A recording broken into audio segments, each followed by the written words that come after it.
O Jardim do Éden. Nossa mais duradoura lenda. Uma história contada por uma civilização após a outra.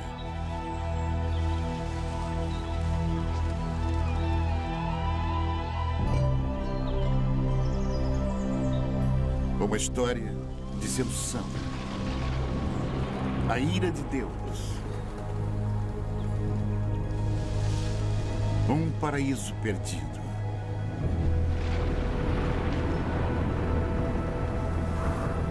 Mas será somente uma fábula? Existem provas de que as grandes histórias da Bíblia tenham sido verdade? De fato, existiu um lugar como o Éden?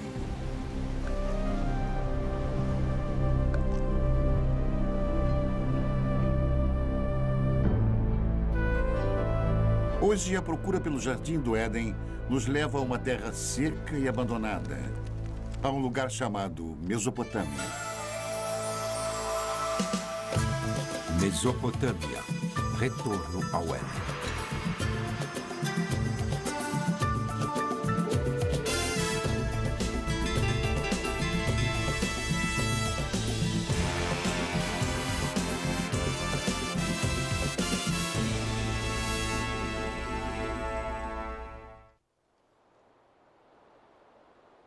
Esta é a terra onde as primeiras sementes de civilização humana foram plantadas.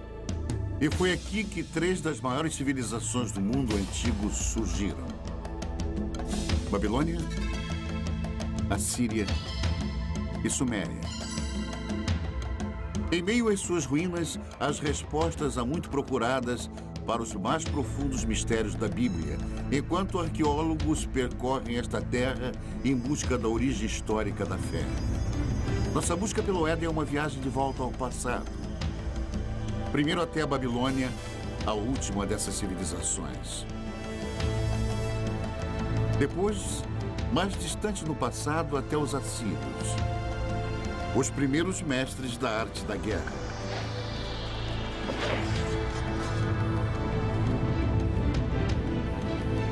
E, finalmente, um momento no passado tão longínquo que somente o Éden poderia ter precedido. Até a Suméria e a criação da civilização em si. O grande arco da crescente fértil. Ao longo de mais de 6.000 anos, esta rica terra, situada entre os rios Tigres e Eufrates, deu início às primeiras grandes civilizações. Os gregos a chamam de Mesopotâmia. Nós chamamos de Iraque. Subpondo as camadas da história daqui, podemos trilhar as origens de nossas histórias mais antigas e nos transportar às raízes mais profundas da fé. Nossa jornada começa na margem oeste da Mesopotâmia, em Israel.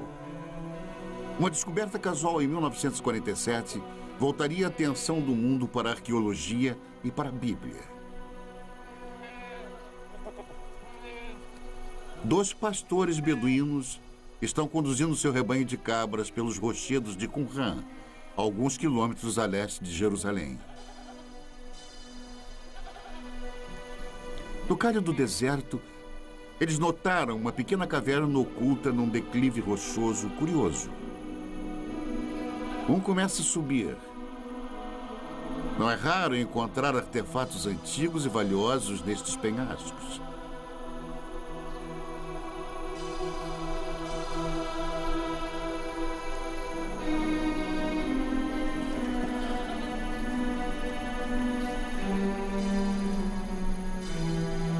Dentro da caverna, o pastor descobre destroços de antigos potes, fragmentos de pergaminhos de couro e algumas folhas de papiro, tudo intocado desde o tempo de Jesus.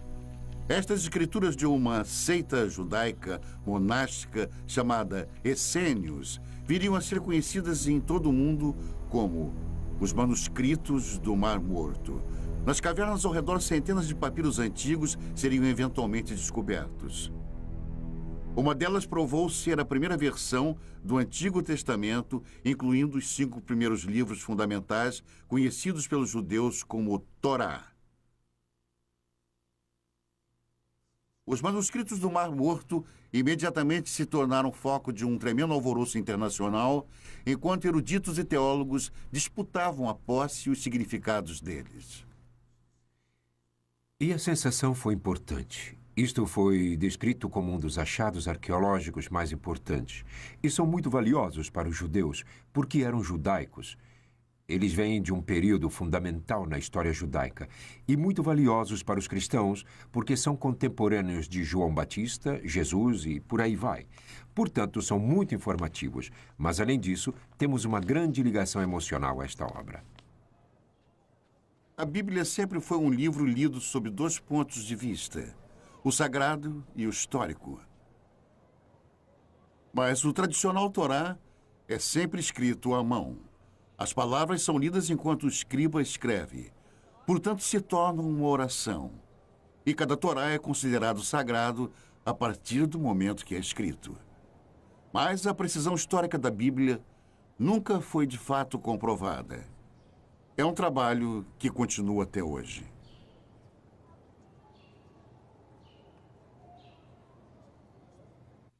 Alguns dos livros da Bíblia são excelentes livros de história. Aliás, os primeiros livros históricos que existem, e muito preciosos, pois temos comparado com outras fontes, e eles mostraram ser muito preciosos. Por isso são tão importantes.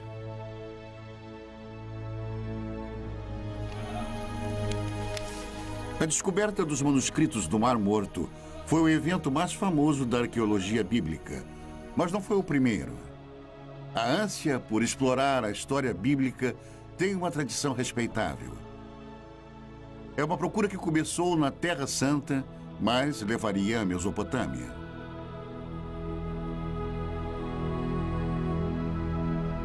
Ao longo da história, viajantes místicos e fiéis têm sido trazidos aos locais onde as grandes histórias da Bíblia ocorreram. Mas com a chegada do século XIX, um novo tipo de peregrino procurou fortificar sua crença na Bíblia através da recente ciência da arqueologia. Certamente não poderia haver confirmação maior de sua fé do que provar que a história bíblica foi real. O primeiro propósito dos arqueólogos bíblicos foi localizar lugares mencionados nas narrativas bíblicas e ver se alguma ilustração daqueles contos poderia ser encontrada. Para usar a cerâmica antiga, as antigas muralhas da cidade, as antigas armas como ilustrações de histórias bíblicas que todos eles haviam aprendido na infância.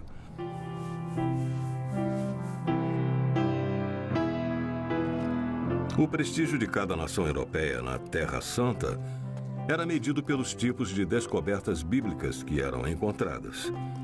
E uma das mais intensas batalhas diplomáticas e políticas que ocorreu na história da arqueologia bíblica foi a descoberta da famosa pedra moabita.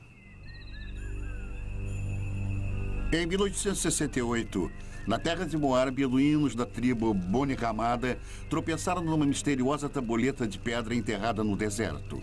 Os nativos não eram alheios às antiguidades da área, nem ao seu valor para os europeus. O primeiro ocidental a saber sobre a curiosa pedra negra foi o reverendo Frederick Augustus Klein. Ele imediatamente partiu para a terra deserta, cheia de bandidos, acompanhado somente por alguns guias beduínos. Klein era um missionário, não um arqueólogo. Logo que olhou para o peculiar entalhe de basalto, ele sentiu uma súbita animação, suspeitando que a tabuleta negra pudesse confirmar suas crenças mais profundas. Ele examinou a pedra e fez um molde simples da inscrição. Era numa língua que Klein desconhecia. De volta a Jerusalém, ele procurou ajuda para decifrar a pedra. Quando a notícia do achado começou a se espalhar, as ruas e bazares fervilhavam com os rumores de uma nova descoberta. A inscrição na pedra provou ser o relato do rei Moabe sobre uma batalha também descrita na Bíblia. Pela primeira vez, ali estava uma confirmação escrita, gravada na pedra, de uma história da Bíblia. Duas fontes de um mesmo evento. Para os fiéis, aquela era a prova que estavam procurando. Uma evidência concreta da precisão histórica da Bíblia. Muitos quiseram comparar a pedra, mas os beduínos tinham motivos para desconfiar. No passado haviam sido trapaceados, até mesmo roubados, por caçadores europeus de tesouro. Supondo que algo tão estimado pelos europeus devesse conter ouro, eles jogaram a pedra no fogo na esperança de quebrá-la. Quando o fogo esquentava a pedra, eles derramavam água sobre ela e repetiram isso várias vezes, até que finalmente ela explodiu. Eles não encontraram ouro algum, e a pedra estava destruída.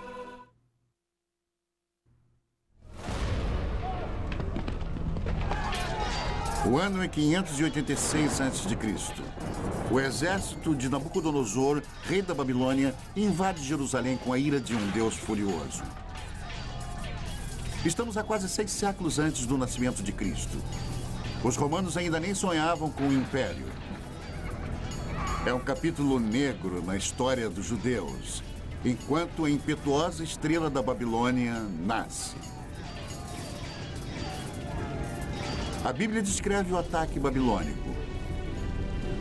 Cortou em pedaços todos os utensílios de ouro que fizera Salomão para o templo do Senhor.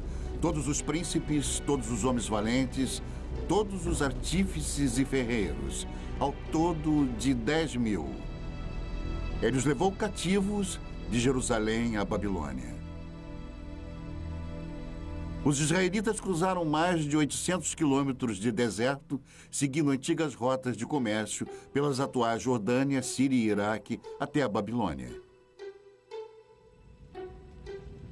Em Salmos 137, os israelitas lamentam: às margens dos rios da Babilônia, nós nos assentávamos e chorávamos, lembrando-nos de Sião. Como, porém, haveríamos de entoar o canto do Senhor em terra estranha? Fracos e exaustos, os israelitas chegaram à Babilônia, amedrontados com tamanha grandiosidade. Arrancados da modesta cidade de Jerusalém, eles contemplavam a majestosa capital do mundo antigo.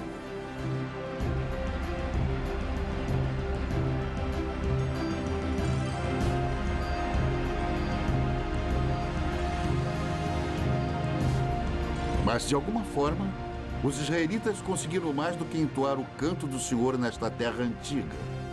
Eles também registraram. Se você pegar qualquer parte de uma fala e então escrevê-la, você está formalizando isso. Você imediatamente estabelece um texto que as pessoas podem criticar ou podem dizer: esta é a verdade, tudo mais é errado. Que eu considero como sendo o maior efeito das escrituras da Bíblia ou do Antigo Testamento. Hoje, as muralhas reconstruídas ao redor da Babilônia estampam o nome de Saddam Hussein. Mas um dia os tijolos exaltavam outro nome: Rei Nabucodonosor. Esta foi uma terra de muitos deuses e ídolos pagãos. Um local improvável para o surgimento de um dos textos mais sagrados do mundo. Na verdade, a grande diversidade babilônica criou o clima perfeito. E eles invadiram este solo cosmopolita.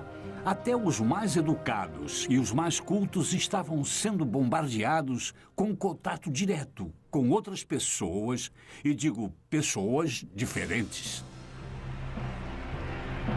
Os israelitas se viram numa violenta mistura de raças e línguas em conflito com deuses e demônios. Que cidade é esta? O Apocalipse perguntaria. Vestida de púrpura e de escarlate, adornada de ouro, de pedras preciosas e de pérolas. A morada dos demônios, covil de toda espécie de espírito imundo. Babilônia, a grande mãe das meretrizes e das abominações da terra. Mas em meio a todas as abominações, talvez até mesmo por causa delas, foi onde a Bíblia se tornou um livro pela primeira vez. Ameaçados por uma nova cultura esmagadora, escribas hebreus se empenharam em preservar e solidificar a identidade judaica. Durante 3 gerações de escravidão, os escribas uniram a tradição oral de Israel, novas escrituras e textos sagrados em um único manuscrito. Nascia a Bíblia. Felizmente para eles, os babilônios eram bem liberais. Eles os permitiram manter sua própria cultura, sua própria religião, estudar seus próprios livros. Foi isso que preservou a Bíblia até os dias de hoje. Mas como os livros da Bíblia surgiram nos longos anos de exílio, a cultura babilônica teria influenciado profundamente o trabalho dos escribas israelitas. Eles eram pessoas muito cultas, eu suponho. Muitas das que foram exiladas. E escribas conversavam com escribas. Tenho certeza que foi assim que muita informação foi transmitida. E a troca de ideias e conhecimento deve ter sido, eu diria, devastadora, deve ter sido extraordinária. A Bíblia eventualmente refletiria as histórias e tradições dos babilônios e até mesmo das primeiras civilizações mesopotâmicas. Os israelitas não podiam ignorar a cultura próspera e os grandes monumentos babilônicos. Seus templos estavam entre as maiores construções do mundo antigo. Construções públicas enormes. Uma via processional, o palácio de Nabucodonosor, com seus legendários jardins suspensos, palmeiras, o rio. Se você tivesse cruzado o portão de Ishtar, teria sentido o odor da brisa. E era intencional. Você estava na presença de algo poderoso. Mas por todos os lados estava a cidade, as pessoas, os plebeus. Os desfiladeiros, travessas tortuosas, o tumulto de pequenas lojas, multidões de pessoas caminhando, pequenos bairros, amontoados, cheios de vida.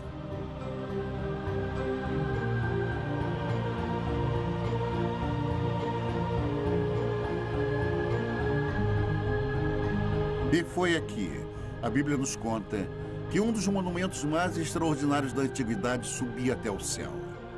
A Torre de Babel. Durante eras, aventureiros e peregrinos esperavam que, encontrando a famosa torre, pudessem provar a veracidade das histórias da Bíblia. Um dos que falharam teria escrito: nenhum homem ousa se aproximar da torre, pois está deserta e cheia de dragões e enormes serpentes e de bestas venenosas. Viajantes medievais afirmaram ter encontrado a torre. Esta almádena em espiral ainda se encontra no norte do Iraque. Mas eles estavam errados. Esta torre foi construída 1500 anos depois e muito distante das muralhas da Babilônia. Talvez a mais intrigante possibilidade tenha sido feita por Robert Caldwell, um arqueólogo alemão no início do século. Ele descobriu uma trincheira retangular com alguns tijolos restantes. Muitos especialistas acreditam que Caldwell tenha descoberto tudo o que restou da famosa torre. Os enormes monumentos babilônicos causaram uma forte impressão nos escribas bíblicos. Mas a herança mais duradoura que sobrevive até hoje é uma novidade babilônica ainda mais impressionante: o Código de Lei. A Babilônia foi a primeira civilização na Terra a ter um código de lei escrito. A pedra, originalmente esculpida, é uma importante relíquia perdida por centenas de anos. Ela apareceria no final do século XIX. Uma pedra esculpida com um dos mais importantes documentos legais de todos os tempos. 1200 anos antes dos israelitas serem levados em cativeiro, o rei da Babilônia mandou esculpir uma pedra com as leis que carregam o seu nome. Código de Hammurabi. Estas escrituras podem ser tidas como precursoras do Código de Lei em Êxodo, Levítico e Deuteronômio. Nas sociedades em que o conhecimento e a lei são transmitidos e compartilhados oralmente, o precedente é muito importante. Quando foram escritos, as pessoas que o fizeram tinham imenso poder. O Código de Hammurabi influenciou quase toda a civilização desde a Babilônia. Hoje, até mesmo alguns de seus métodos mais primitivos de julgamento sobrevivem intactos. Hammurabi descreve um ritual chamado aprovação, um teste doloroso, até mesmo mortal, de culpa ou inocência. Em algumas remotas tribos beduínas, a aprovação ainda é praticada tal como era feita no tempo de Hammurabi. Nesta rara filmagem, um sagrado chamado Mubashi irá julgar os acusados examinando suas línguas após eles lamberem uma colher de ferro quente.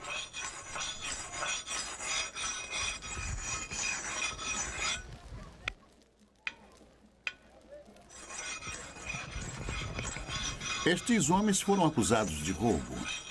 Eles devem se submeter à aprovação ou serem considerados culpados por omissão. Os membros da família assistem ansiosos enquanto os jovens rapazes se preparam para o ritual doloroso.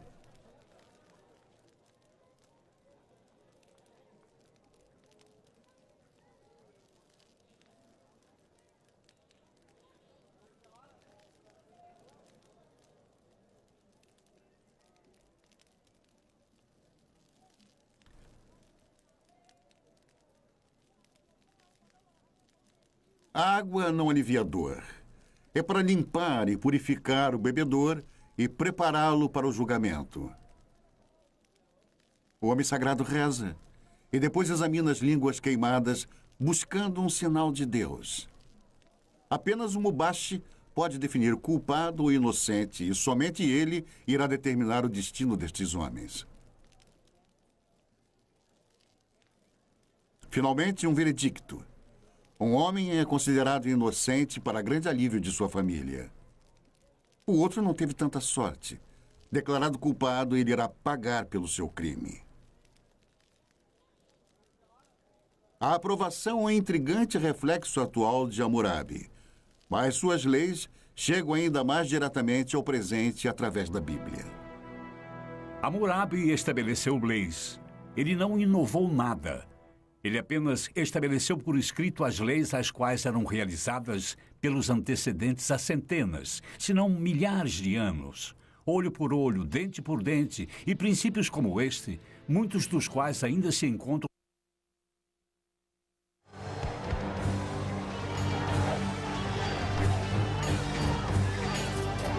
O mais mortal de todos os exércitos mesopotâmicos a viver no Antigo Mundo foram os assírios.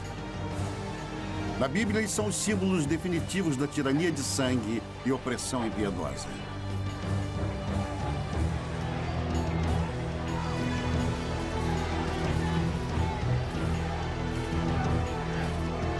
Cem anos antes de Nabucodonosor levar os israelitas em cativeiro para a Babilônia, a Bíblia nos conta que o rei assírio Senaqueribe atacou as terras dos israelitas. No segundo livro dos reis, a Bíblia diz: já tens ouvido o que fizeram os reis da Síria a todas as terras, como as destruíram totalmente.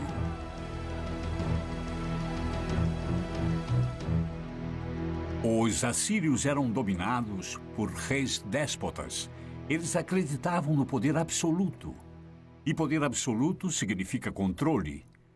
E o poder absoluto quase que invariavelmente se mantém no poder graças à eficiência e força militar. E os assírios mantinham uma enorme máquina de guerra forte e eficiente. E nas paredes dos palácios dos reis assírios estavam as narrativas de algumas de suas expedições, escritas de forma vaidosa, gloriosa, grandiosa e eloquente. Os assírios, eles poderiam tomar uma cidade e empilhar as cabeças dos cidadãos dominantes do lado de fora dos portões, ou pegavam o rei da cidade, o esfolavam vivo e pregavam sua pele no muro, mas todos faziam isso. O poder assírio, simbolizado pela caça ao leão real, estava nas mãos de impiedosos reis guerreiros. Até mesmo a Bíblia demonstra uma relutante admiração.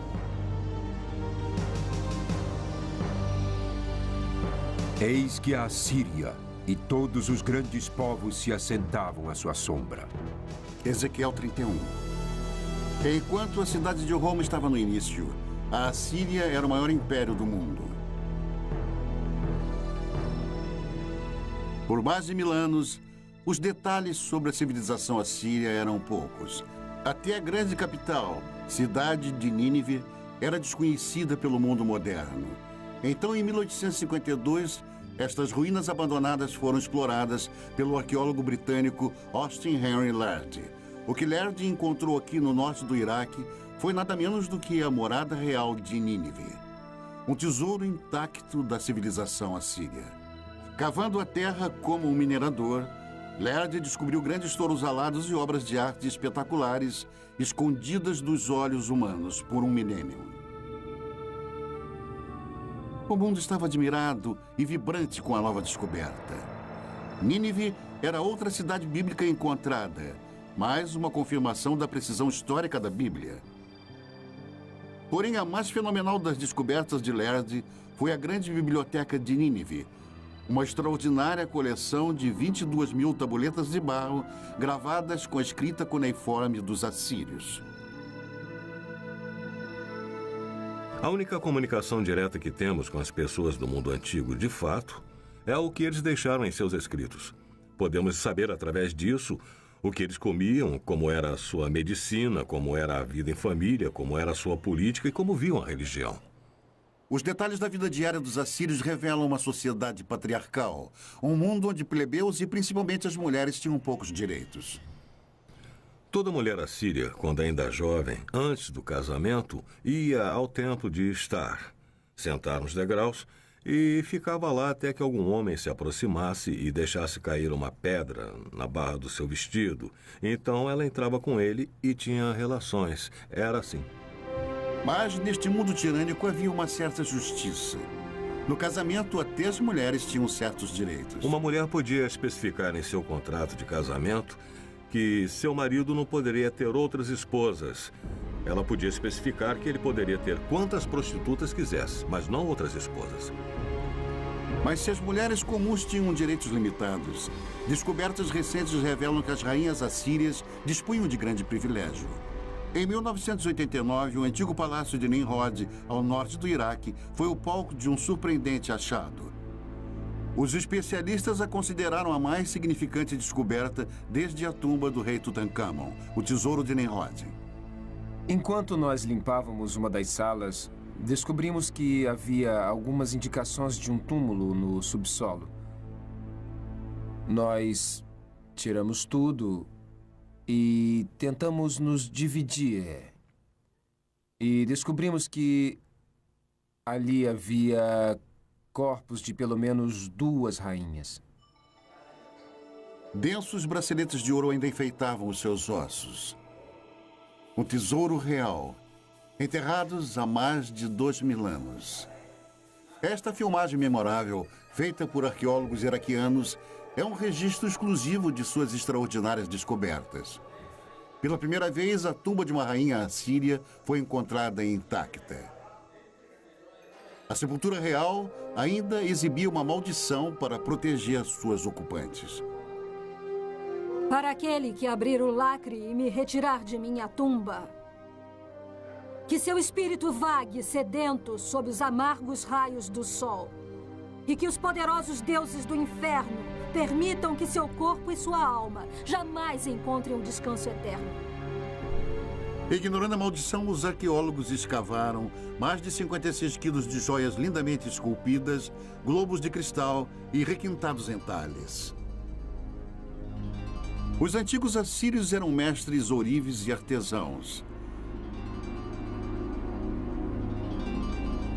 Mas o valor desse tesouro é bem mais alto do que vale em ouro. Quando mortas, as rainhas assírias esbanjavam riquezas. Mas em vida foram seus reis que fizeram história. Reis com sede de impérios. No ano de 701 a.C., o rei Senaqueribe e seu exército se puseram a caminho do deserto em direção ao mar Mediterrâneo. Os corajosos assírios estavam determinados a conquistar tudo que passasse em seu caminho. As cidades de Judá, inclusive Jerusalém, e seu rebelde rei Ezequias. Fortalezas e mais fortalezas tombavam diante dos assírios, mas foi a cidade de Laquis cuja brutal destruição está nos registros históricos e na Bíblia. O cerco a Laquis É um ótimo exemplo de como o exército assírio invadiu a cidade, a cercou, a sitiou e a conquistou, e levou seus habitantes como escravos, os que não foram executados, homens, mulheres e crianças. A técnica era muito simples, era uma conquista bruta, rápida e sistematicamente eficiente. E nos baixos relevos dos palácios assírios, dá para ver os mecanismos de cerco, os soldados avançando nas colinas com os escudos por cima os protegendo dos entulhos atirados. Mas eles não tinham chance. Os outros eram soldados profissionais, eram uma máquina.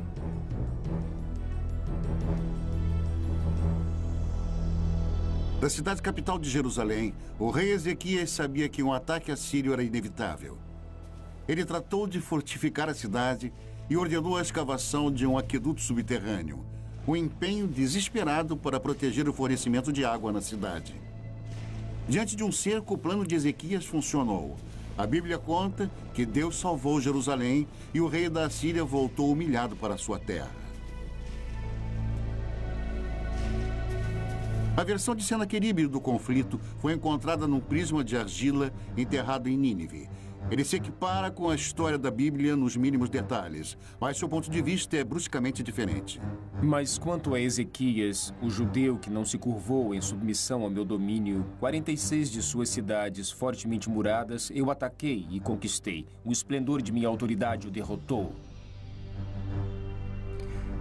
As histórias são contadas de ângulos diferentes, mas estão de acordo. Se você tiver que contar sobre o que aconteceu hoje, e se tiver que contar, contaremos histórias diferentes.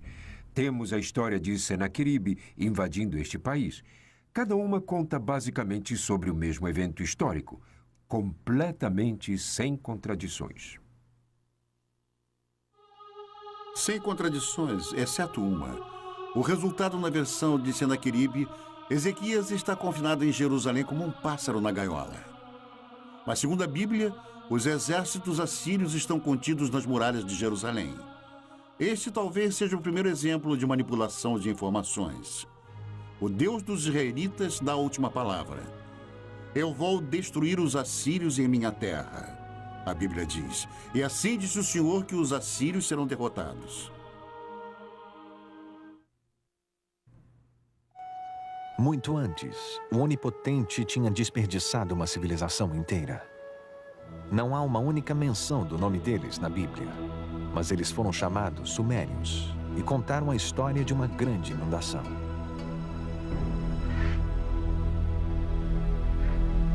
É uma das mais famosas histórias de toda a Bíblia, a saga da Arca de Noé. Um Deus raivoso, um barco de madeira, um dilúvio. É a história de Noé e sua família fugindo para a arca com cada espécie de animal e sobrevivendo ao castigo da inundação, enquanto o resto da humanidade é destruída. É uma história primitiva, mexendo com nossas esperanças e medos mais profundos. Uma história encontrada na Bíblia, mas também em outro texto antigo, um texto descoberto nas ruínas dos Sumérios. No começo deste século, um grupo de blocos mesopotâmicos foram traduzidos. Eles revelaram a primeira lenda conhecida de uma enchente cataclísmica. O primeiro épico escrito do mundo é a história do mítico rei Gilgamesh. A história dele sobre uma grande enchente precede a da Bíblia por pelo menos 2000 anos. Por 7 dias e 7 noites, uma enchente tinha invadido a terra e o barco gigante foi lançado pelas tempestades. O barco navega até uma montanha. Ele solta os pássaros, que é a história que tem uma semelhança com a enchente bíblica. É uma história maravilhosa. Mais de 5.000 anos atrás, a história do grande dilúvio foi contada primeiro aqui, nas cidades antigas da Suméria: Uruk, Eridu e Ur. Na Suméria, encontramos o início de quase tudo que nos fez civilizados. Eles inventaram a roda, o governo e a jardinagem. Suméria, a primeira civilização na Terra. Em uma terra sem pedra, eles projetam tijolos de barro, como aqueles ainda feitos e usados hoje. E daqueles simples blocos de construção, eles levantaram os primeiros grandes monumentos, chamados zigurats, construindo templos que invadem dezenas de metros pelo ar. Os sumérios inventaram um minuto de 60 segundos e até mesmo o adolescente problemático. Onde você foi? Não fui em lugar nenhum. Se você não foi a lugar nenhum, por que fica perdendo tempo? Vá para a escola. Fique na frente do seu professor. Narre a sua lição de casa, escreva o seu trabalho. Você me entendeu? Sabemos sobre os sumérios, o que fizeram em suas vidas diárias, graças à mais impressionante invenção deles, a escrita. Nós conhecemos a mais antiga lenda deles e seus segredos mais íntimos, porque alguém escreveu. Foi algo que ninguém havia feito antes. É uma janela, mas uma janela que é composta de várias partes, algumas das quais podemos ver e algumas não. Nós necessitamos de muito mais do que temos. Então, o que temos é espetacular. Em alguns casos, nós também temos que ter em mente que há parte das vidas das pessoas que nunca vemos e que nunca veremos porque há pessoas cuja escrita não foi levada em conta. 5.000 anos atrás, alguém escreveu sua história na argila, nos dando uma ideia de um mundo no seu primeiro relance de civilização. Como um povo, os sumérios eram de certa maneira muito autênticos. Eles se preocupavam sobre conhecer outras pessoas e beber cerveja e coisas assim. E há várias coleções de poemas que relatam as preparações de uma mulher para o seu amante e como ela se veste e espera pelo seu amante. O centro desta civilização era a cidade perdida de Ur, onde se imaginava ser o lugar de nascimento de Abraão, o primeiro dos patriarcas bíblicos.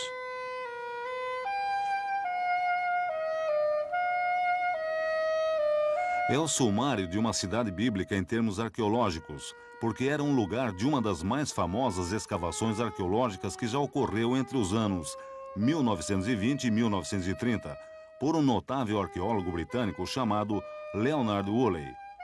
Um arqueólogo britânico descreveu a arqueologia como sendo a ciência dos detritos ou restos, o que é verdade.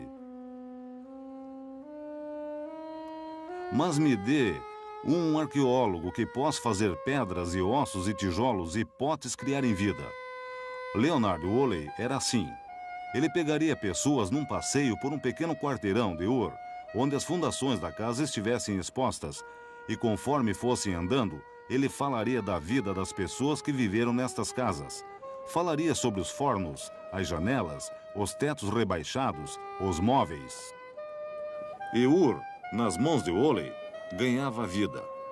Woolley cavou este enorme buraco. Ele ia através da cidade e se tornava cada vez menor. E então havia esta inútil camada de lodo. E Woolley recontava como a mulher dele veio e olhou para aquilo. E ela era uma senhora simples. Olhou para aquilo e disse: "Oh, aquilo é a enchente." E luzes se acenderam. E Woolley disse que isto era uma evidência do dilúvio bíblico. E o que ele fez? Trouxe dinheiro. E Ur foi uma das escavações que foi vendida brilhantemente.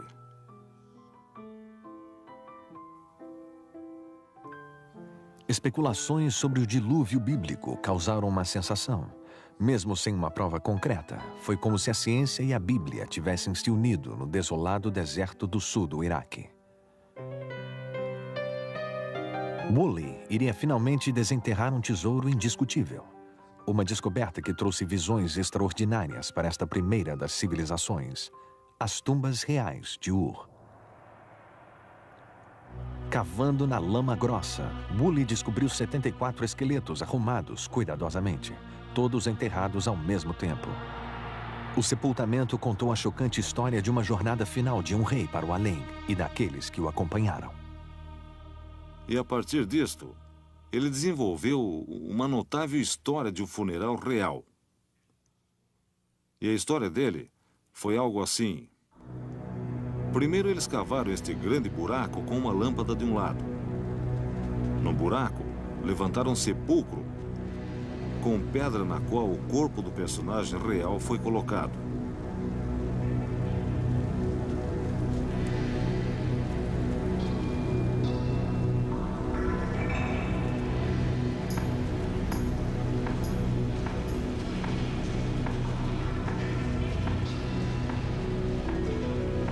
Então, a corte inteira entrou no buraco.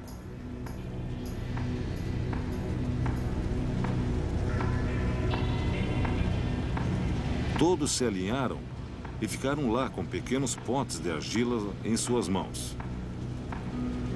E então, no sinal, todos beberam veneno.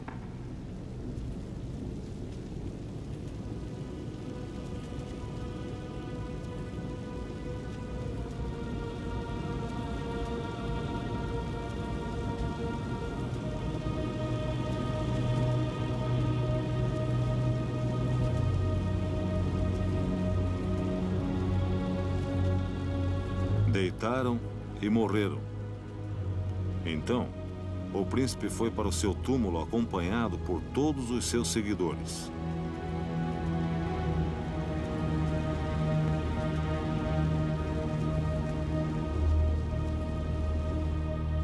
Isto se tornou uma das grandes descobertas, um dos maiores funerais contados na arqueologia da história antiga.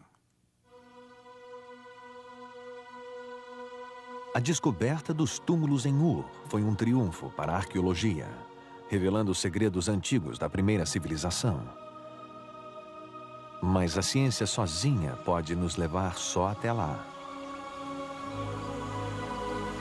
Onde a trilha acaba, o épico de Gilgamesh traz as pistas atormentadoras finais. Pistas que nos levam de volta a um jardim e a um lugar chamado paraíso.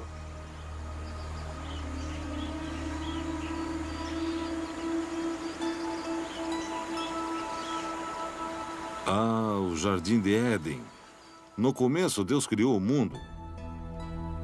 É uma história familiar. Você tem esse tipo de mito da criação em quase toda a sociedade na Terra. E um desejo constrangedor do povo de um mundo melhor. Jardins de Éden. Paraísos são os desejos de um povo de uma vida menos complicada ou mais fácil, ou uma recompensa por ter trabalhado tão duro.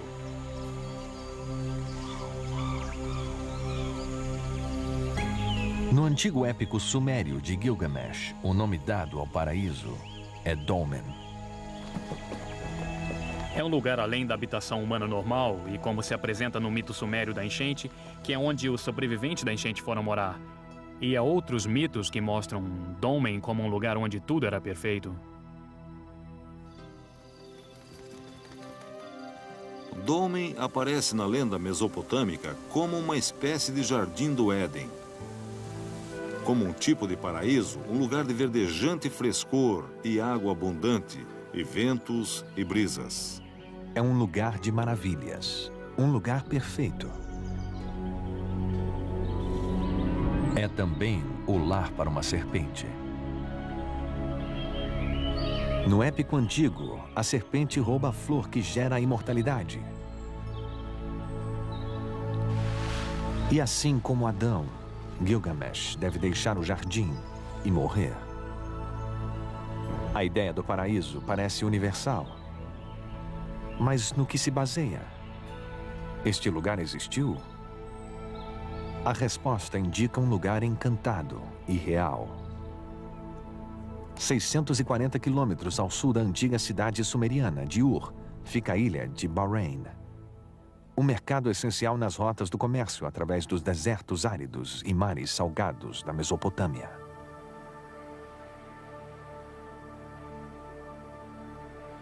Hoje, Bahrein não é mais um paraíso, mas foi uma vez viçoso.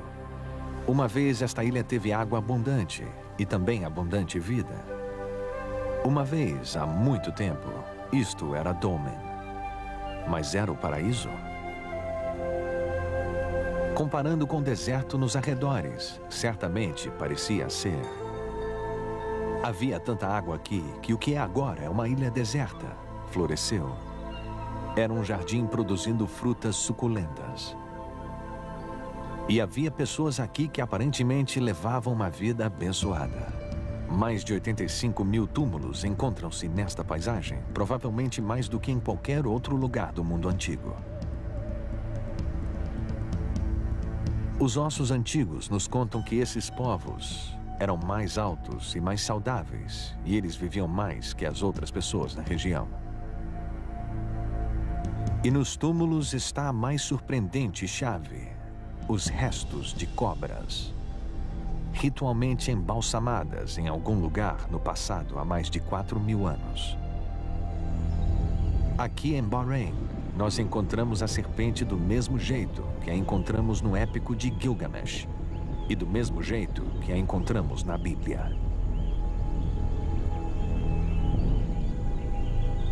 Nossa jornada de volta ao tempo cruzou as terras onde os babilonianos, os assírios e os sumérios antigos uma vez estiveram. É possível se arriscar ainda mais para a terra que oculta as pegadas de Adão?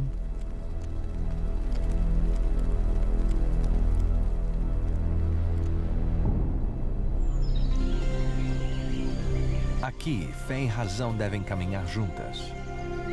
Nós agora sabemos que houve uma ilha paradisíaca na Mesopotâmia. É nossa escolha acreditar que era o paraíso.